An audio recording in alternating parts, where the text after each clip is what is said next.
Yo, what it is, you know what it is. It's your man, King Musa. Welcome to the Cheat Sheet, where we decode success for creators, professors, and business owners. I'm your host, King Musa, and today we'll be diving into the world of music education, performance, and leadership at Stephen F. Austin State University. Our guest today is shaping the future of music education at Stephen F. Austin. Joining us is Dr. J.D. Salas, the interim director of the School of Music. He's here to share his insight into the program and the impact on students and what's next for music at SFA. Introducing Dr. Salas. Bim, bim, bim, bim. You know what's so crazy? There used to be a board sitting right here. Oh, yeah? I got it in my backpack because I use it somewhere else. So I don't know if I'm growing or if it came back down. But how are you doing today? I'm doing okay. Yes, Doing sir. okay. Yes, sir. Before we get started, now it's what, Thursday? It is Thursday. You know, Yeah. that's what, 3 days away, 3 days away from Sunday. Yeah. You know, this Sunday is the Super Bowl, so I gotta know what's those Super Bowl predictions. I don't know. I mean, we'll see if the Chiefs can pull out another repeat, or Yeah. we'll see what's going to happen. You don't have do you have a preference? Well, unfortunately, I'm a long-suffering Dallas Cowboys fan. Yeah, long and suffering. You're right. Yes. Right. So, Long and suffering. Yeah. At this point, you know, I'm happy for all of the two competitors that are playing. Right. Just hey, have your fun. Yeah. Play the Super Bowl halftime show, and let's go ahead and get started. Hope springs eternal for us. We'll see. All right, let's go ahead and dive in then. Can you introduce yourself and what you do here at SFA? Sure. I'm Dr. J.D. Salas. I'm the interim director of the School of Music, and I'm also the director of the Swinging Axis Jazz Ensemble. That's you, dude. They came outside to just the Swinging Axis, Mm-hmm. and they're still part of the jazz band and everything. Yes. Okay, Yeah. okay. And what got you into, just what is the role that you have kind of in that? Well, right now, I mean, essentially, I'm so the interim director. Right. I help facilitate the School of Music. I mean, Okay. we're a pretty huge entity in the College of Fine Arts. We're about half the enrollment of the College of Fine Arts at this Mhm. point. The other two, the School of Theater and Dance and the School of Art, are growing. They've done some incredible work, and now that they've Right. got the new building, we'll see that College of Fine Arts is going to grow up really, really The big. attraction is there now. Yeah. Yeah. And then, but the School of Music in itself is a really pretty large department. It's Mhm. almost a college in itself because it has so many different areas. You've got strings, you've got wind, brass, and percussion, you've Yeah. got voice, you've got sound recording technology, you've got composition, and each one of those has their own area heads that are in charge of that. So I wouldn't say I'm shaping the music education Yeah. future. I'm helping facilitate some really incredible faculty that are doing all of the work I like and that. just I like make that. things easier for them, and also make things easier for the students. So Okay. I'm a very student centric person. Yes, So, sir. Yeah, if you're not that, you shouldn't be here. You're right. Very Right. true.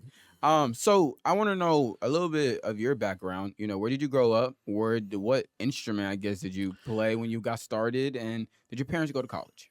Well, both of my parents did go to college. I'm not a first gen college student. I Mhm. consider myself a transitional generation. So Okay. both my mom and dad got their degrees while I was growing up. Mm-hmm. And my mom was a paraprofessional at a school, and my dad was an auto parts salesman. Right. And by the time we went to school, my dad was a registered nurse. Mm-hmm. Where you go? Uh, Where are you from? I'm from the Rio Grande Valley in South Texas. Okay. It's about 5 miles from the Mexican border. Right. And so, and my mom, she is now a retired school teacher, but you never retire from being a school teacher. So now she is just a substitute teacher. Yep. They She did- can't be still. Yeah, That's my name. She retired as a kindergarten teacher and is now substituting high school, and she Okay. loves high school Right. substituting. I It's guess. the time to try it. Yeah. And so, yeah, and my father passed away several years ago. But I mean, Bless his when heart. he was there, I mean, he was a charge nurse in Right. charge of the ER, and so yeah, so I've got to kind of live that transition from having parents that weren't in college, that really just going away to college was my first experience. So I kind of have a little bit of the same growing pains as a Right. lot of first gen students. Were you the first musician in the family? Because they're was. teaching and they working. So you Yeah, just so I playing? was the first one, and it was an interesting thing. I played tuba is my main instrument, and then jazz bass is my secondary. Okay. And so when I stepped into the interim director position, I let go of the tuba euphonium studio Mm. here at SFA, and just kept the jazz ensemble. It's just a much easier transition to when you're working in the applied field. You're teaching an instrument, getting them ready to do a senior recital or a project. It's kind of hard to do that while you're trying to manage the School of Music needs, and Right. where the jazz ensemble, I can program everything ahead and we'll just go in and rehearse, and it's a lot little not as easy, but it's a different type of hard on Right. that. So Okay. Yes, sir. Now, when you aren't, having to plan out all these events and send out 1,000 emails and 1,000 Instagram posts and everything, what do you like to do for fun? What are your passions, interests, and hobbies? uh I like to barbecue. Yeah. Thank you. So smoking brisket, pulled pork. I like to cook. Yeah, Okay. I'm the one that Does cooks in Rio my Grande family. got food like that? They got Yeah. barbecue like Oh that? yeah. I mean, it's Texas. It's a different Yeah. flavor of barbecue down there. Yes, sir. Yes, So sir. Okay, we're now on the pit. What else we got? so I mean, my favorite is beef dino ribs. Mhm. So plate ribs, brisket. No, I mean, like, what else you like to do for like fun? Oh, Like for fun. if you're not cooking, you're not Um, making music. Are you in the studio making music? Are you going to concerts? Like, I go to concerts. I like do you have listening to kids? You're jazz. I stuck. do have a 10-year-old son, Okay, and so he's starting to do music. He's doing piano himself. got you. And really, it's one of those things where music is not really a job; it's a lifestyle. Yeah, So unfortunately, fortunately, I love what I do. Unfortunately, I do that all the all time. the So, time. Yeah. and doing this position, it really is more about trying to be sort of a marketer, being a Mhm. recruiter. The School of Music, as a faculty member, recruitment is a large part of your job on top of the applied teaching that you do. Yes, sir. And now being the interim director, I take that to the next step and trying to help facilitate the recruitment as much as Mhm. possible. Try to do as much marketing. This job has turned me into a little bit of a digital marketer, a Yes, little bit of a sir. recruiter, an enrollment manager. It's fun it's fun to be able to publicize and just expose what the School of Music is Yeah. doing and the great work that those students are doing. That's the whole point of the whole thing. And so, I want to know how long you've been in this position and how did you even get to this position and Uh, like SFA in general. well, I've been at SFA since the fall of 2006, so this is Okay. year 19 for me. Uh, Wow. as the interim director of the School of Music, that happened July 1. Okay.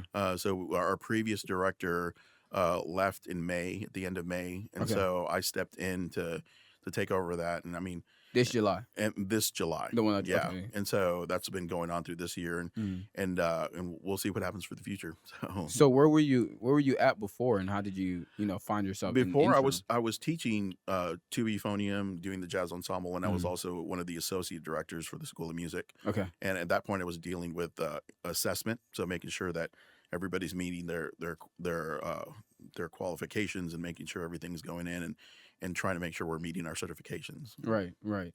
Now, usually when there's a shift, I get to talk to y'all a lot, so Mhm. I'm starting to pick up on the politics of everything, right? They do a inside search for somebody to kind of be in the interim spot and Mhm. things like that. What was the thing for you? What made you feel like like hey, you know what, I'm actually willing to step up and take interim. That's It's because it you might end up staying there, so you might want to be careful. it's interesting though. I mean, it's one of those things where I love teaching, just the effect of applied teaching or teaching an ensemble. Mhm. Uh, I mean, really, there is just a different level of satisfaction that you get Yeah. when you see a student that just all of a sudden they've been struggling on something and boom, they get it and their eyes light up. Yeah. Or a jazz ensemble where you've worked only 3 or 4 days and you do a performance and it goes great. Mhm.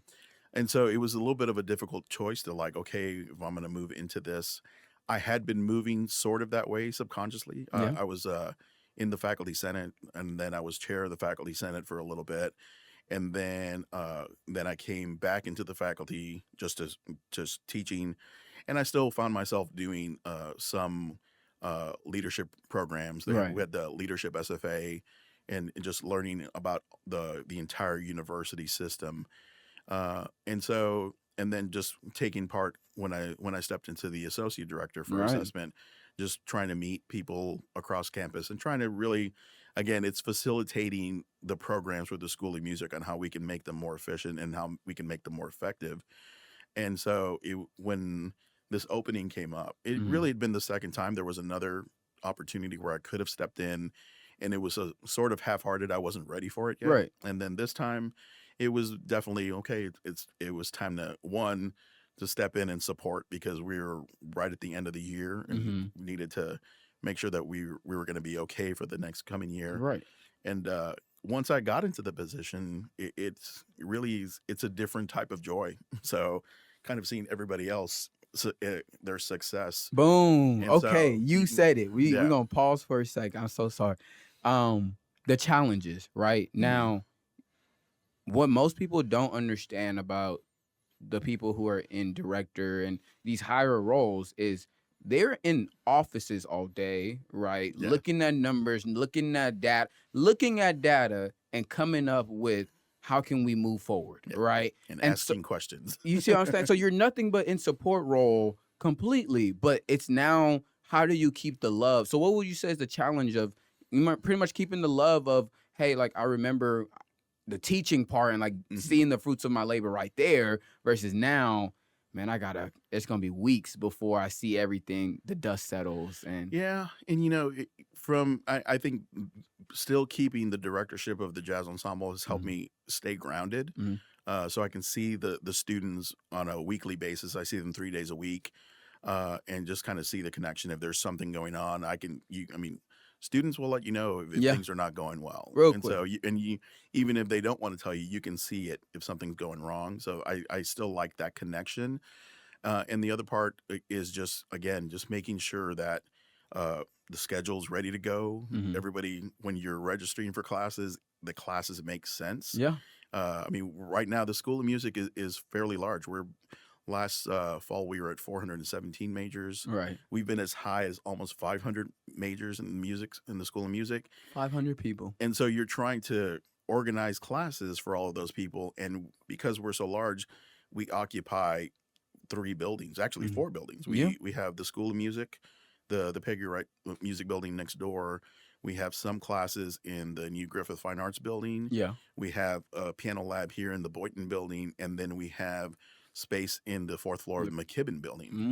And so mm. you've got students that they have an 8 o'clock class in the McKibben Building, and if you put a 9 o'clock class in the Make it music yeah. building or a 10 o'clock class and then the Mickey Elliott. So you've got 3 hours that they're moving from building to building to building.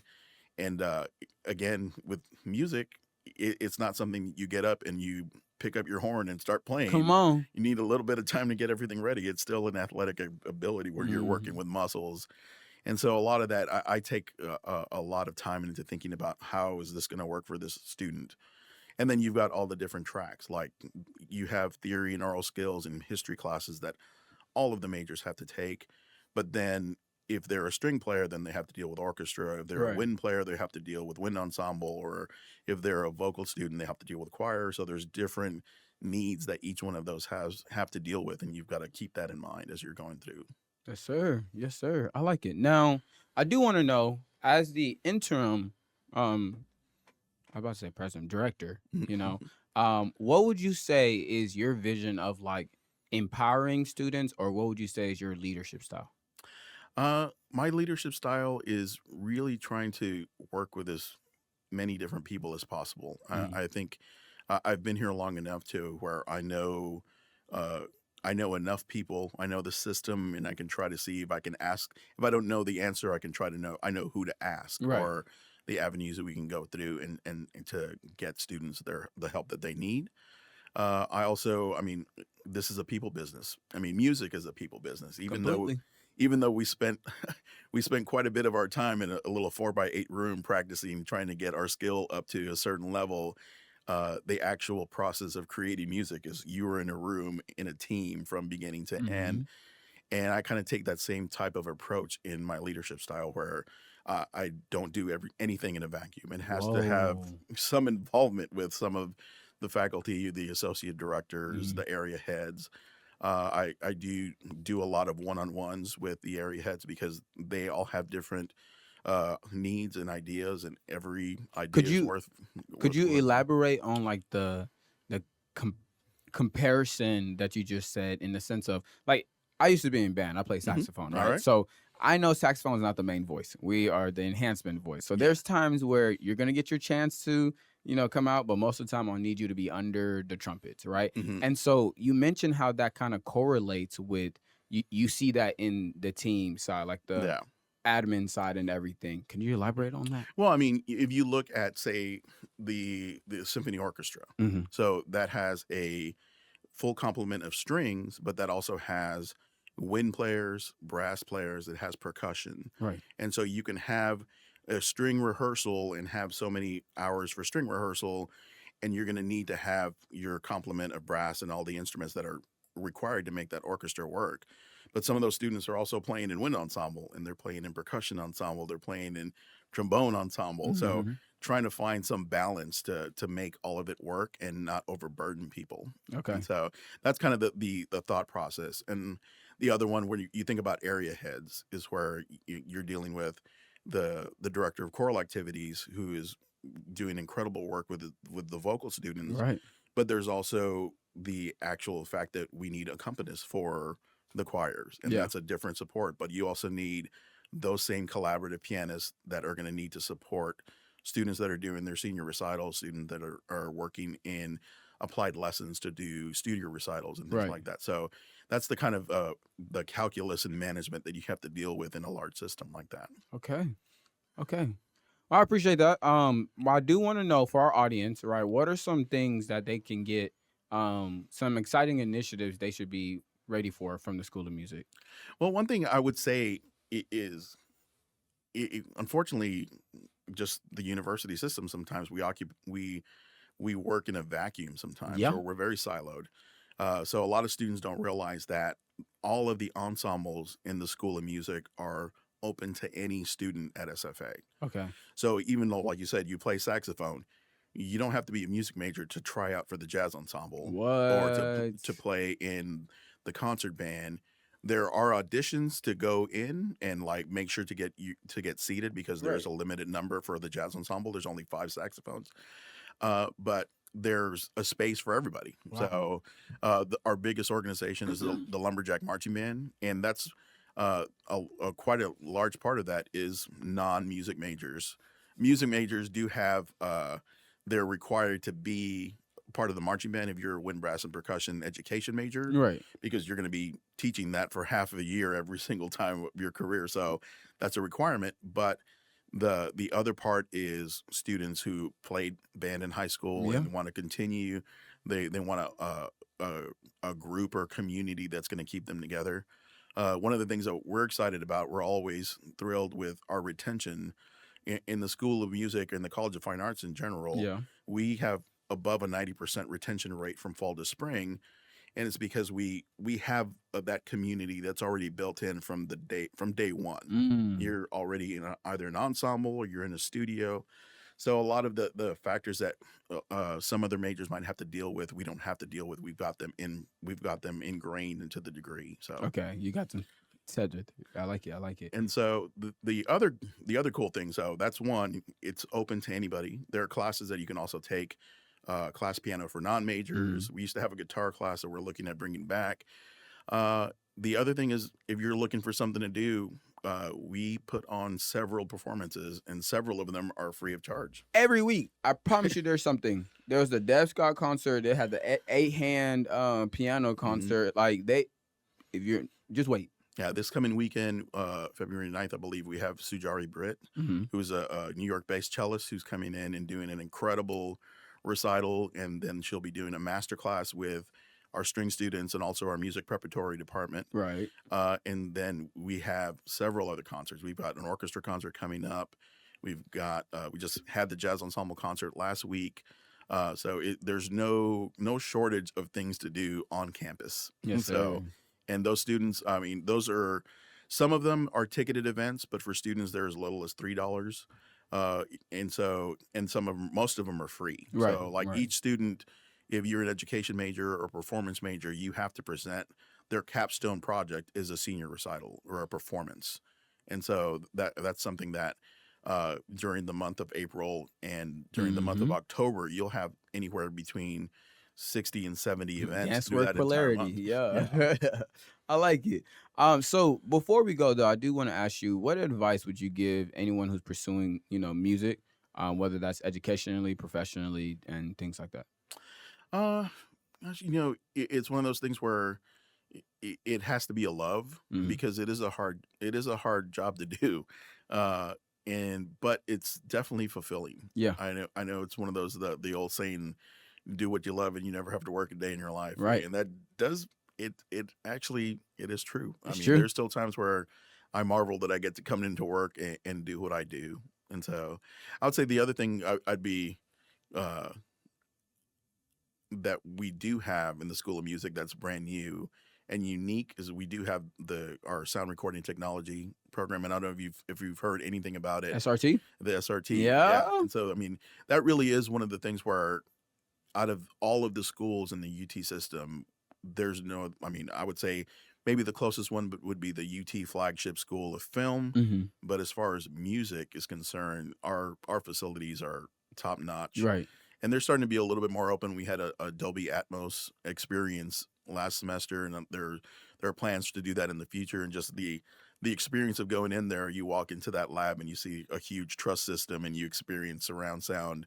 Is And it Dr. Jamie Vilsack that no, puts that it's on? James Adams, Professor James Adams. Adams. Adams. Okay. So Okay. and the programs that they're doing, and so bachelors and masters, and Right. also speaking of content, we just put out a new video on our composition department and the Mhm. media scoring partnerships that we do, and just those are things that again that when you're playing in band, you don't think about that as a possible career because it's just not something that's being shown to you all the It's time. not being But shown. those are Yeah. pretty unique experiences that we're able to do. Yes, sir. All right.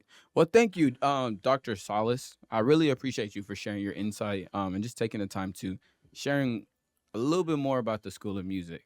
All right. To all aspiring musicians and educators out there, remember that dedication to practice paves the way to success. Stay involved and take advantage of opportunities around you. Never stop creating. I'm serious.